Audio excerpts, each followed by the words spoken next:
Welcome back to Good Day Atlanta. Your time now 9:12. Atlanta chef and restaurant owner Asha Gomez is known for her unique style of cooking that combines Indian cuisine and Southern cooking. In fact, her new cookbook is called My Two Souths, blending the flavors of India into the Southern kitchen. Asha joins me now with, I believe, plantains and chai is what we're whipping up today. Good morning. Good morning. Glad to have you here today. Thank you. I love this. I love this. Okay, before we even get started, I want to mention your restaurant. You're owner of Spice to Table in the Old Fourth Ward. And what do you offer there? So it's really My Two Souths. I grew up in the Indian South, and I've been called the American South home for close to 2 decades. So it's really the coming together of these two amazing places that I've been fortunate enough to call home. I love that. The two Souths. Yeah, so you'll find things like my mother's fried chicken that is from the Indian South, but it's paired with a low country waffle, rice waffle that's served with a spiced maple syrup. That sounds delicious. So, yes. That sounds delicious. Okay, so how do we get started with this? What do we So I'm going to get started with the plantain stew. It's a really quick and easy recipe. I think we have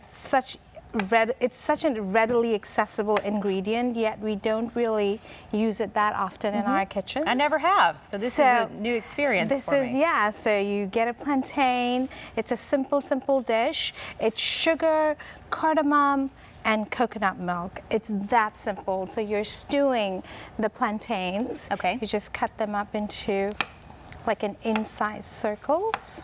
And I have to ask you, I mean, Yes. I hate to even have to, what is the taste difference between plantains and bananas? Because obviously it looks like a giant banana. Yes, texturally they're a lot different. And even flavor-wise, they're a lot different. It's a lot more dense, the banana. It's a lot more firm. Even when it's ripe, it's actually firm. Okay. So, but it's delicious. So we have some plantains here. You put some water. We're gonna add some sugar to it. And are you one of those that it's kind of just like a pinch of this and Yes, I a am. bit of that? So writing the book was rather interesting for me because I had to measure everything. I'm going to take a couple of cardamom pods and just crush them up in my mortar and pestle.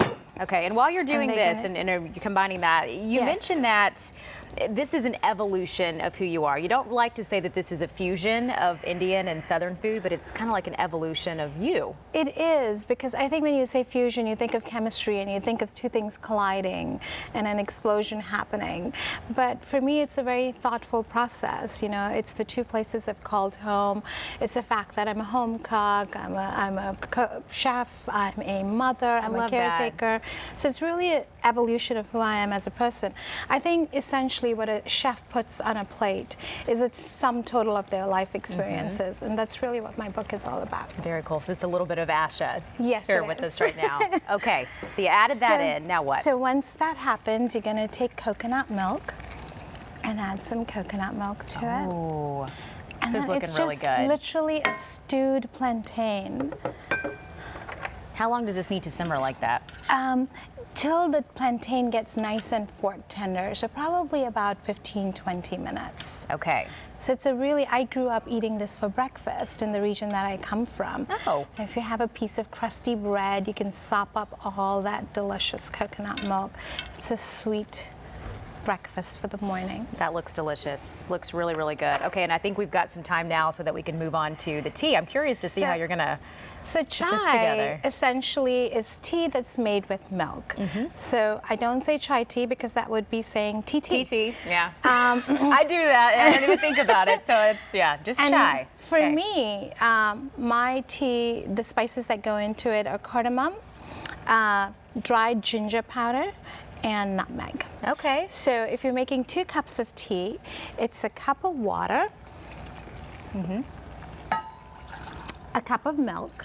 So you don't have to go through Starbucks in order to do this. No, you don't. You can do this at home. You're going to take about 6 or 7 cardamom pods that are going to go in there. Okay. You're going to sweeten it with sugar. If you don't want to sweeten it with sugar, you can use agave. I don't like to use honey for this because honey has a very distinct flavor and you don't want to take away from the flavor of the spices.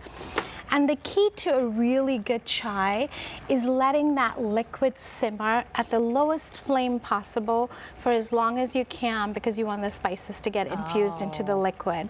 And then when you realize that the spices are infused, you put your tea in and you just let it seep for 3 to 4 minutes, and you can drink your chai.